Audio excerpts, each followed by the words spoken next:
¿En realidad todos nacemos con la mancha del pecado? ¿Qué dice la Biblia con respecto al alma de los humanos después de la muerte? ¿En realidad los israelitas habrían atravesado el Mar Rojo o no? Veremos qué nos dice Mauro Bilino al respecto. Mi nombre es Denise Serna y los invito a quedarse hasta el final. Así que sin más, empecemos.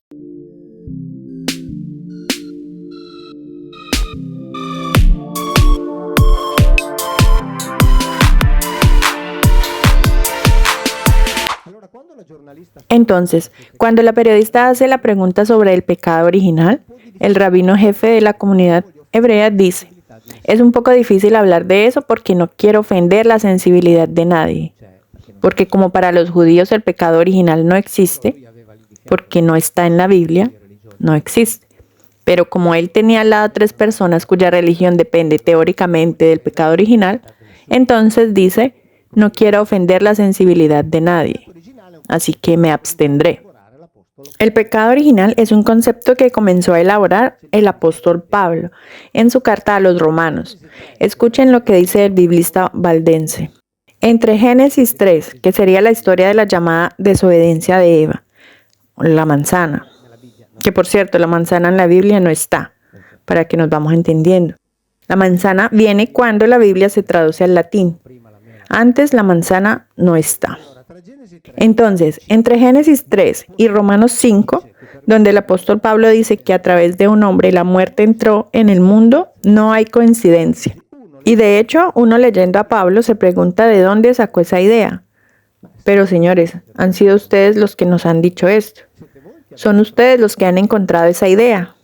El teólogo católico dice: separaría el concepto de pecado de un concepto de clan, es decir, si los padres han pecado, sus hijos traen consigo este pecado. Algo de este tipo, en mi opinión, dice él, lo que dice en el Nuevo Testamento es ampliamente desautorizado, incluso si desafortunadamente ha sido ampliamente utilizado en teología. Entonces, primero, sobre Dios no tenemos ninguna certeza. El concepto de creación no está. La eternidad no está. La inmortalidad no está. Omnipotente no está. No está el pecado original.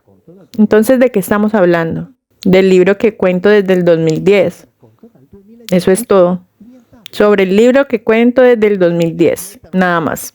Lo importante es que dejen de decirnos que en ese libro se habla de Dios. Lo importante es que dejen de decirnos que ese libro ha sido inspirado por Dios. Eso es todo, porque no es verdad. Pero si no hay pecado original, entonces veamos. En 1854, Pío IX proclama el dogma de la Inmaculada Concepción, que quiere decir que la Virgen es el único ser humano que nació sin la mancha del pecado original. Porque como la transformaron en la Madre de Dios, es obvio que la Madre de Dios no puede estar manchada. Y bueno, en cierto punto tomaron esa decisión de quitar la mancha con un dogma. Pero si el pecado original no está ahí y ninguno de nosotros nace manchado, entonces ¿qué cosa dogmatiza ese dogma? El falso, la nada. Porque nadie nace manchado, porque el pecado original no está. Eso es todo. En 1858, en la cueva de Massabielle, Bernadette Soubirous ve una figura femenina que siempre ha definido en el dialecto pirenaico como aqueró, que quiere decir aquella. Ella nunca la llamó la Virgen, y el término aquella se convirtió en la Virgen cuando la Iglesia se posesionó del todo. Aquella, en el 1858, es decir, 4 años después de la proclamación de ese dogma, dice: soy la Inmaculada Concepción. Pero qué casualidad. Pero si era la Virgen, ¿lo sabía o no lo sabía? Si el pecado original estaba o no estaba. Y si no era la Virgen, ¿qué cosa le han hecho decir a esta persona? Que nunca dijo. Porque le servía al Papa para avalar una mentira que había inventado 4 años antes. Es toda una construcción que no se sostiene. Es todo, porque se basa en un asunto inicial que es falso. No que exista o no exista Dios, yo de eso no sé nada. Si bien Dios existe, quien tiene fe hace bien en cultivar su fe en Dios, si la lleva adelante con determinación y coherencia, si lo hace vivir bien, lo debe continuar haciendo. Lo importante es que no me digan que ese Dios está aquí dentro, porque aquí no está. Si me dicen Dios existe, bueno, Dios existe, yo no tengo nada por decir. Nunca voy a entrar en conflicto con una persona que me dice, creo en Dios. Yo le digo, haces bien, sobre todo si te hace sentir bien, te hace vivir bien, entonces pues haces bien. Cultiva tu fe en Dios. Solo no trates de convencerme que está ahí, porque ahí sí tengo algo que decir. Pero acerca de la fe en Dios no tengo nada que decir, absolutamente nada. No faltaría más. Para poder decir algo debería saber, pero como no sé, no hablo. La fe es un hecho individual, tanto así que se suele decir que la fe es un don. Muy bien, el que la tiene, que la disfrute, que la guarde, que la cultive. Eso es todo. Yo hablo de un libro, no de Dios. Hablo de un libro, no del mundo espiritual. Cuando se me pregunta, ¿la Biblia habla del alma? Eclesiastes 3:19. De hecho, la suerte de los hombres es igual que la de los animales. Como mueren estos, así también los hombres. Como mueren estos, así mueren aquellos. El uno y el otro tienen el mismo aliento de vida, la respiración, sin que el hombre tenga nada de más con respecto a los animales. Los unos y los otros son vanidad y van todos al mismo lugar. Los unos y los otros vienen del polvo. Los unos y los otros vuelven al polvo. Esto escribe Eclesiastes. Eclesiastes quiere decir el que participa en una asamblea. Así que no sabemos quién lo escribió. De pronto lo escribió un ignorante que no sabía que después de la muerte hay otra vida. O hay otras vidas, no lo sé. No me interesa y no me compete. Pero si se me hace esa pregunta, digo, la Biblia dice así, no hay nada. Hombres y animales son iguales. También para los Elohim, nosotros éramos animales. Y tal vez lo somos todavía. Solo un poquito más inteligente que los otros. Entre otras cosas, todo esto de aquí es coherente con todo el discurso bíblico, ¿eh? Lo que no quiere decir que después de la muerte no haya otra vida. De pronto el que ha escrito eso de ahí no lo sabía. No lo sé. Por lo tanto, no hablo. Pero la Biblia dice eso. Y nos damos cuenta. Bueno, aquí ante mis ojos pasaron los salmos. Decía antes, lean la Biblia, si tienen ganas. Lean la Biblia y lean también, bueno, más bien, cuando la escuchen leer en la iglesia, lean los versículos y vayan a leer todo el contexto.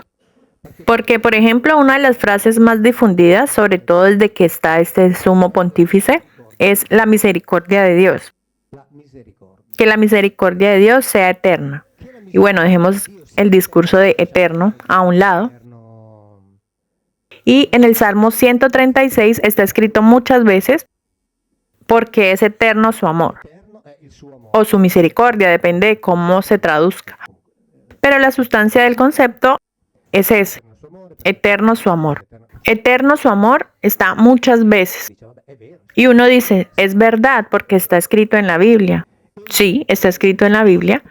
El que hirió a Egipto en sus primogénitos, porque es eterno su amor. Hizo salir a Israel de en medio de ellos, porque es eterno su amor. Arrojó al faraón y a su ejército en el mar Rojo. Ah, por cierto, el mar Rojo en la Biblia no está. Nunca ha estado. Atravesaron un Yam Suf, que quiere decir mar de los juncos. Atravesaron un juncal. Pero bueno, hagamos de cuenta que atravesaron el mar Rojo. No me interesa. Arrojó al faraón y a su ejército al mar Rojo, porque es eterno su amor. Hirió a grandes reyes, porque es eterno su amor. Mató a estos reyes, y está ahí toda la lista, porque es eterno su amor. Dio sus tierras en heredad, porque es eterno su amor. En heredad a Israel su siervo, porque es eterno su amor. El amor de Dios es eterno porque masacra a los enemigos de Israel, le quita las tierras y se las da a Israel. Está aquí escrito. Es necesario también, no solo en las conferencias, sino también en las iglesias, decir, disculpe, es eterno su amor, pero aquí dice que... Así que explíqueme, por favor. Ah, no, eso es una alegoría. Que es eterno su amor es verdad, pero que golpea a Egipto en sus primogénitos es una alegoría.